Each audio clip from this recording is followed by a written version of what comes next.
नमस्कार। सोचिए क्या हो अगर दुनिया की सबसे बड़ी बड़ी मुश्किलों का हल पॉलिटिक्स में नहीं बल्कि आध्यात्मिकता यानी स्पिरिचुअलिटी में छिपा हो।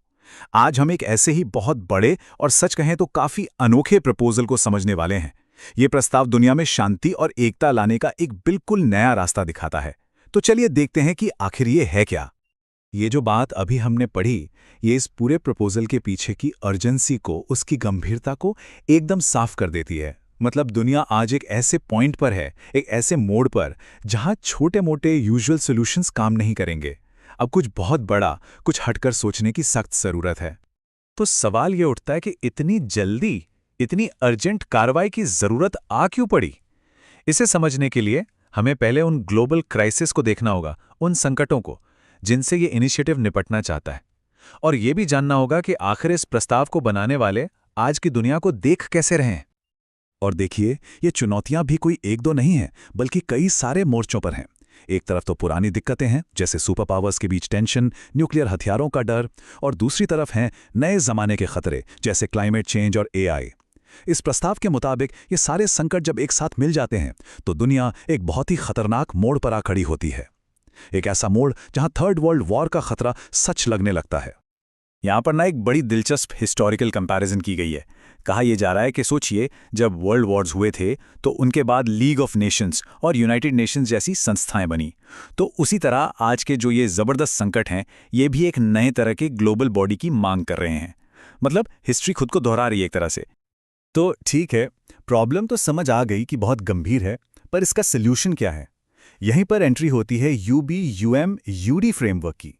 और मजे की बात यह है कि इसे सिर्फ एक पॉलिसी प्रपोजल नहीं कहा गया है, बल्कि इसे प्रकृति का निर्देश यानी डायरेक्टिव ऑफ नेचर का नाम दिया गया है, जैसे ये शांति की तरफ ले जाने वाला एक नेचुरल रास्ता हो।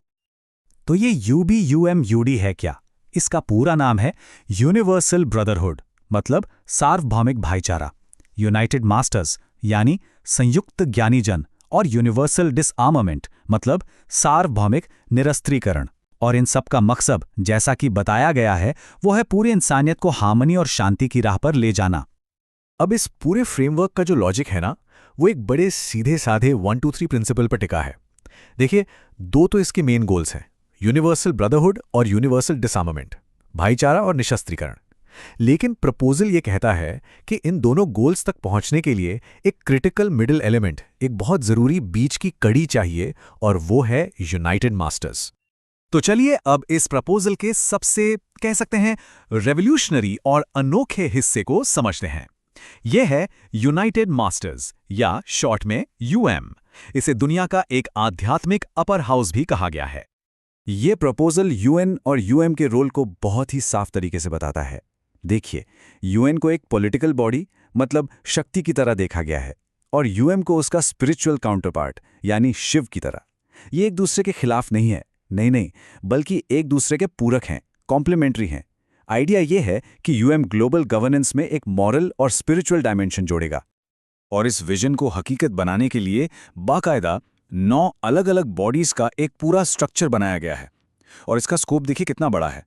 एक तरफ तो इसमें प्रेयर काउंसिल जैसी चीजें हैं जो स्पिरिचुअल यूनिटी पर फोकस करेंगी, तो दूसरी तरफ यूनिवर्सल बॉर्डर रेजोल्यूशन फोर्स और यूनिवर्सल कोर्ट ऑफ जस्टिस जैसे बिल्कुल प्रैक्टिकल जमीनी निकाय भी हैं। अब सवाल आता है कि इतना बड़ा विजन हकीकत कैसे बनेगा?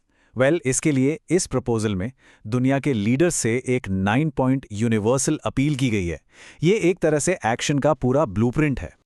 इसके जो पहले 5 पॉइंट्स हैं वो बिल्कुल इमीडिएट और कॉन्क्रीट एक्शन की बात करते हैं, जैसे WMDs यानी मास डिस्ट्रक्शन के हथियारों पर ग्लोबल इमरजेंसी डिक्लेयर करना, या फिर सभी देशों के झंडों पर एक यूनिवर्सल सिंबल अपनाना एकता के लिए। और सबसे जरूरी, इस पूरे UBUM-UD फ्रेमवर्क को ऑफिशियली अपनाना और इसे एजुकेशन सिस्टम का हिस्सा बनाना। इसके बाद के जो पॉइंट्स हैं उनका फोकस इस आइडिया को दुनिया भर में फैलाने पर है, मतलब ग्लोबल कॉन्शियसनेस का हिस्सा बनाने पर, जैसे मीडिया और फिल्मों के जरिए अवेयरनेस फैलाना, एक खास दिन तय करना। और आखिर में ये पूरी अपील खत्म होती है सबसे बड़ी मांग पर, और वो है मैस डिस्ट्रक्शन के हथियारों को जड़ से खत्म करने का पक्का वादा।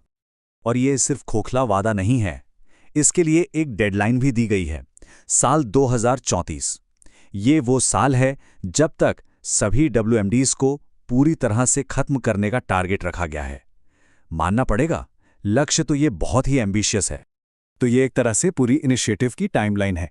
2025 में ये प्रस्ताव भेजे गए, 2027 तक इसे फॉर्मल रिकॉग्निशन दिलाने का लक्ष्य है और पहला यूएनएम डे मनाने का भी, और फिर आगे जाकर 2034 में निरस्त्रीकरण का आखिरी लक्ष्य। तो इन सब के बाद आखिर में एक बहुत बड़ा सवाल हमारे सामने आके खड़ा हो जाता है। क्या पॉलिटिक्स और स्पिरिचुअलिटी का ये मेल, ये कॉम्बिनेशन सच में काम कर सकता है? क्या एक मॉरल और स्पिरिचुअल बॉडी वाकई उन मुश्किलों को सुलझा सकती है जिन्हें पॉलिटिकल और मिलिट्री पावर्स आज तक नहीं सुलझा पाई? ये एक ऐसा सवाल है जिस पर सोचना जरूरी है।